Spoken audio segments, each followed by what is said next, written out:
मित्रांनो, आज आहे गुरुप्रतिपदा 2026. गुरुप्रतिपदा तिथी का साजरी करतात? या दिवसाचे महात्म्य काय आहे? चला पाहूया. तू भेटेलासी मज तारक, दैन्य गेले सकळही दुःख, सर्वाभीष्ट लाभले सुख, श्री गुरु चरित्र ऐकता. गुरुची महती वर्णावी तेवढी थोडीच असते. मराठी वर्षातील माघ महिना सुरू आहे. माघ महिना अनेक अर्थाने महत्वाचा मानला जातो. या महिन्यात अनेक व्रते, सण तसेच काही तिथी विशेष तत्वाने साजऱ्या केल्या जातात. त्यापैकी एक म्हणजे माघ पौर्णिमा झाल्यावर येणारी माघ वैद्य प्रतिपदा. ही तिथी गुरु प्रतिपदा म्हणून ओळखली जाते. काय आहे या तिथीचे महत्व? चला पाहूया.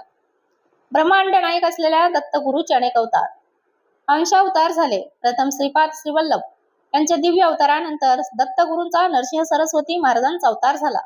माघ कृष्ण प्रतिपदा या तिथीला अतिव प्रेमदाराने श्री गुरु प्रतिपदा असे संबोधले जाते. द्वितीय श्री दत्तावतार भगवान श्री नरसिंह सरस्वती स्वामी महाराजांनी याच पावन तिथीला शैल्य गमन केले होते. भगवान श्री नरसिंह सरस्वती स्वामी महाराजांच्या लाखो लीलांपैकी काही अद्भुत लीला श्री गुरुचरित्रात वर्णन केलेल्या असून श्री दत्त संप्रदायात या ग्रंथराजाला वेदतुल्य मानून याची उपासना केली जाते. यंदा 2 फेब्रुवारी 2026 रोजी गुरु प्रतिपदा तिथी आहे. श्री गुरु प्रतिपदा हा खूप वैशिष्ट्यपूर्ण उत्सव आहे. श्री गुरु प्रतिपदा हा खूप वैशिष्ट्यपूर्ण उत्सव असल्यामुळे याच पुण्यपावन तिथीला अनेक उत्सव साजरे करतात. अशा पर्व संयोगामुळे श्री गुरु प्रतिपदा ही फार विशेष पुण्यतिथी असून सर्वत्र गुरु संप्रदायाची मोठ्या प्रमाणात साजरी केली होती. गुरु प्रतिपदा या दिवशी श्री नरसिंह सरस्वती स्वामी महाराज कर्दळी वनात गुप्त झाले. निजगमनात जाताना स्वतःच्या निर्गुण पादुका स्वामींनी श्री क्षेत्र गाणगापूर येथे सेवेकरिता ठेवल्या असे सांगितले जाते. नरसिंह सरस्वती महाराजांचे गाणगापुरी 24 वर्ष वास्तव्य होते.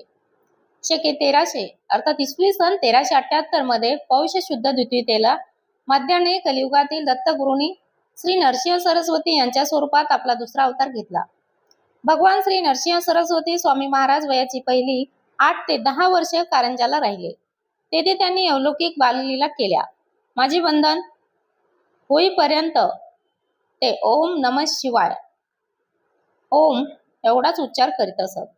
त्यांच्या आईवडिलांना वाटले की बालक मुके आहे की काय, पण त्यांनी मुंजीच्या भिक्षावळीत 4 वेदांचे पठण करून मौन सोडले. त्यानंतर ते 1 वर्ष ज्ञानी लोकांना वेदादी शास्त्रे शिकवत होते. नंतर काशी येथे जाऊन त्यांनी श्रीमद कृष्ण सरस्वती स्वामी यांच्याकडून सैन्य दीक्षा घेतली व पुढे 30 वर्ष उत्तरेत व उर्वरित भारतात जगदोच्चार्य भ्रमण करून पुन्हा कारंजाला आले. उत्तरेत शिक्षण पूर्ण केल्यावर ते दक्षिण प्रथम कारंजे येथे आले. माता पित्यांना भेटले. त्यानंतर ते त्र्यंबकेश्वर, नाशिक, परळी, वैजनाथ, औदुंबर, अमरापूर या गावी राहिले. अमरापूर हे गाव कृष्ण पंचगंगा संगमनावर आहे. तेथे नरसिंह सरस्वती 12 वर्षे राहिले. त्यांच्या गावच्या प्रदीर्घ निवासामुळे त्या गावाला नरसोबाची वाडी नाव प्राप्त झाले. त्यानंतर गाणगापुरी ते 24 वर्षे राहिले. निर्गुण पादुका, विमल पादुका, मनोहर पादुका. श्री नरसिंह सरस्वती स्वामी महाराजांनी श्री क्षेत्र गाणगापूर येथे आपल्या निर्गुण पादुका स्थापन करून अवतार कार्य संपवले. नरसिंह सरस्वती महाराजांनी कृष्ण तीरावरील श्री क्षेत्र औदुंबर येथे 1 चातुर्मास वास्तव्य केले. आपले विमल पादुका स्थापन करून वाडीला गमन केले होते. अश्विन कृष्ण द्वादशी श्री गुरु द्वादशीच्या मुहूर्तावर आपल्या मनोहर पादुका स्थापन करून गाणगापूरकडे प्रयाण केले. या तिन्ही पादुकांना विशेष नाव आहे.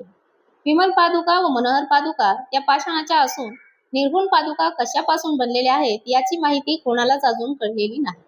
विमल पादुका सोडून बाकी अन्य 2 पादुकांच्या नावाचे संदर्भ श्री गुरु चरित्रात पाहायला मिळतात. औदुंबर येथे नरसिंह सरस्वती महाराजांनी 1 चातुर्मास आपल्या अनुष्ठानात व्यतीत केला होता. त्यांच्या त्या एकांतवासाचा संदर्भ घेऊन औदुंबर येथील पादुकांना विमल पादुका म्हणत असावे, पण या नावाचा उल्लेख श्री गुरुचरित्रात नाही. विमल म्हणजे अत्यंत शुद्ध, कोणताही मल दोष नसणाऱ्या पादुका. श्री नरसिंह सरस्वती श्रीशैल्य मल्लिकार्जुन क्षत्री जाऊन अदृश्य. श्री नरसिंह सरस्वती स्वामी महाराजांनी श्री क्षेत्र गाणगापूर येथे आपल्या निर्गुण पादुका स्थापन करून शैल्य गमन केले होते.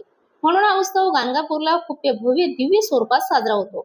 नरसिंह सरस्वती गाणगापूर येथे 24 वर्ष वास्तव्य करून माघ वैद्य प्रतिपदा या तिथीला आपल्या निर्गुण पादुका स्थापन करून ते लौकिक अर्थाने श्रीशैल्य मल्लिकार्जुन क्षत्री जाऊन अदृश्य झाले. त्यांनी आपला देह ठेवलेला नाही, ते फक्त अदृश्य झालेले आहेत. हा एक दुर्मिळ योगच म्हणावा लागेल. श्री नरसिंह सरस्वती महाराजांचे भक्तांना कालातील अभयवचन. वेदवाडी सोडून निघाल्यामुळे दुःखी झालेल्या 64 योगिनीची समजूत घालताना स्वामी महाराज म्हणतात की जे कोणी भक्त तुम्हा योगिनीसहित आमच्या मनोहर पादुकाची मनोभावे पूजा सेवा करील त्यांना इच्छित गोष्टी नक्कीच मिळेल. श्री नरसिंह सरस्वती स्वामी महाराजांनी शैलगमनापूर्वी भक्तांना अभयवचन दिले आहे. भीमा अमरजा संगमावरील कल्पवृक्ष सम अश्वत्थाची पूजा करून आमच्या मठस्थानातील निर्गुण पादुकांची मनोभावे पूजा करावी, असे स्वतः श्री नरसिंह सरस्वती स्वामी म्हणतात. श्री क्षेत्र गाणगापूर येथील निर्गुण पादुका मात्र अत्यंत अद्भुत विलक्षण आहेत. या पादुका कशापासून बनवल्या आहेत हे आजवर कोणालाही कळू शकलेले नाही. इसवी सन 1458 मध्ये श्री गुरु श्रीशैल्यात जाताना भक्तांना आश्वासन दिले की 4 प्रसाद पुष्प येतील ती मुख्य शिष्यांनी घ्यावी. त्यापैकी एक पुष्प श्री साई देवास मिळाले होते. अनेक दत्तावतारी सत्पुरुषांना हे गुरुचरित्राच्या मूळ प्रतीवर कडगंजीत येथे ठेवल्याचे दर्शन झाले होते. आणखी एक पुष्प नंदी नामक शिष्यास मिळालेले होते, तेही त्यांचे वंशजांनी प्रासादिक म्हणून ठेवलेले आढळते. दत्त दिगंबरा श्रीपाद श्रीवल्लभ दिगंबरा नरसिंह सरस्वती दिगंबरा दिगंबरा दिगंबरा श्रीपाद वल्लभ दिगंबरा. अवधूत चिंतन श्री गुरुदेव दत्त. श्री स्वामी समर्थ. जय जय गुरुदेव दत्त.